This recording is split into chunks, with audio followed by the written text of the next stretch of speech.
On today's episode, we have two iconic sports cars from 1966.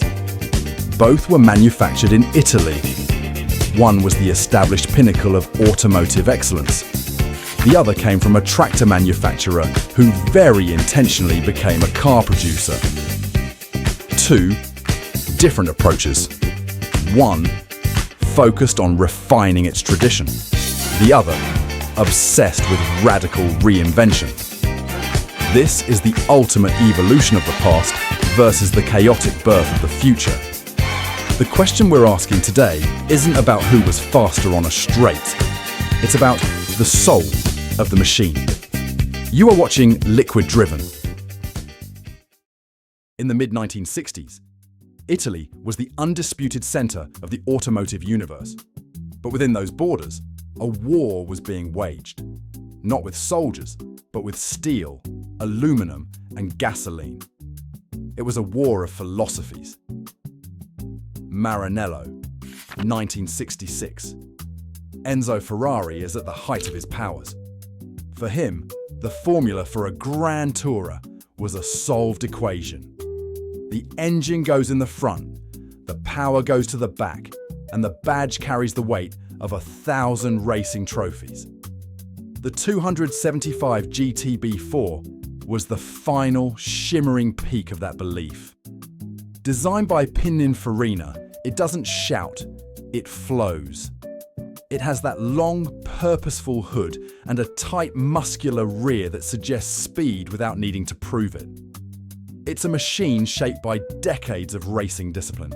It doesn't demand your attention. It simply earns it through sheer, understated elegance.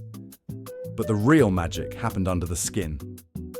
This was the first Ferrari road car to feature a 4-cam V12, the Quattro Cam. It displaced 3.3 litres and breathed through 6 twin-choke Weber carburetors, producing a sonorous 300 horsepower. But Ferrari didn't just want power, he wanted poise. By using a rear-mounted transaxle, combining the gearbox and the differential into one unit at the back, giving the car near-perfect weight distribution. Coupled with four-wheel independent suspension, it turned a heavy Grand Tourer into something that felt shrink-wrapped around the driver. On the road, the 275 is a masterclass in tactility. It's a conversation between the steering wheel and the palm of your hand. It's planted, stable, and predictable.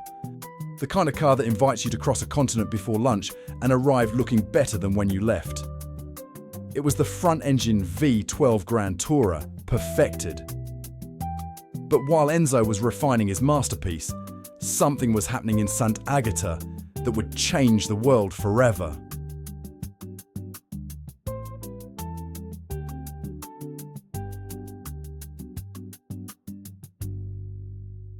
Ferruccio Lamborghini, a man who famously started making cars because he thought Ferrari's clutches were rubbish, decided that good enough was actually outdated. He hired youth. He gave engineers like Gianpaolo Dallara and Paolo Stanzani a blank sheet of paper and the freedom to ignore every rule in the book. The result wasn't a better Ferrari. It was something Ferrari would never have dared to build. The Miura arrived in style. Penned by a 25-year-old Marcello Gandini at Bertone, it sits impossibly low. At just 41 inches tall, it's a car you don't just admire. You stare at it with a sense of disbelief. It looks less like a vehicle and more like a kinetic sculpture. With those iconic eyelash headlights and a silhouette that looks like it's doing 150 miles per hour while standing still. You don't admire the Miura. You stare at it. Mechanically, it was pure audacity. A 3.9-litre V12 producing 350 horsepower, mounted not in the front, but behind the driver. And because the car was so small, they turned the engine sideways, transversely, with the engine and the gearbox sharing the same oil reservoir, just like a classic Mini. but with 12 cylinders and 5 times the power. It was compact, radical, and dangerously ahead of its time. It was a racing car chassis dressed in a cocktail suit, and the world had never seen anything like it. The supercar had just been born. Driving these two is a study in psychological contrast. Drive the Ferrari, and you understand it. Every input is answered with a measured, mechanical precision. It's a car that wants to work with you to conquer a mountain pass. Drive the Miura, however, and it overwhelms you. It's not a conversation. It's an argument.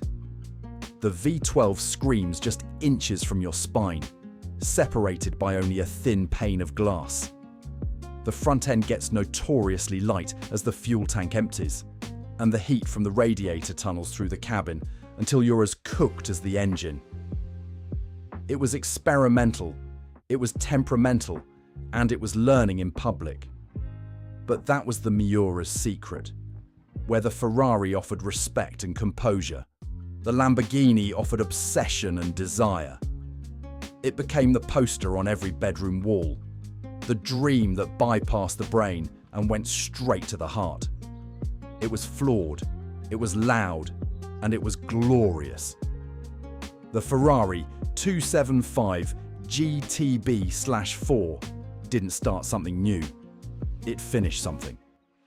It was the closing chapter of an era where the front-engine car reigned supreme. It was the ultimate expression of a legacy that began with the very first Ferrari in 1947.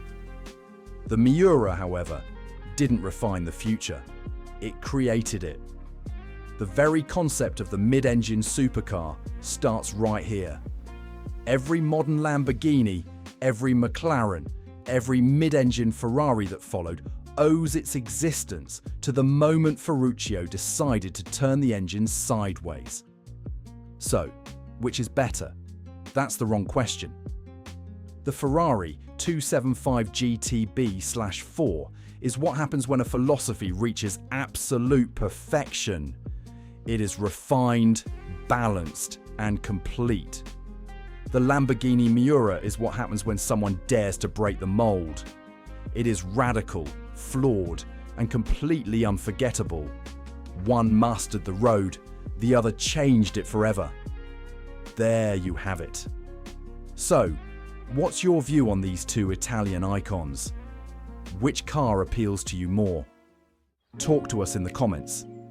If you like a deep dive into historic automobiles like this, don't forget to subscribe.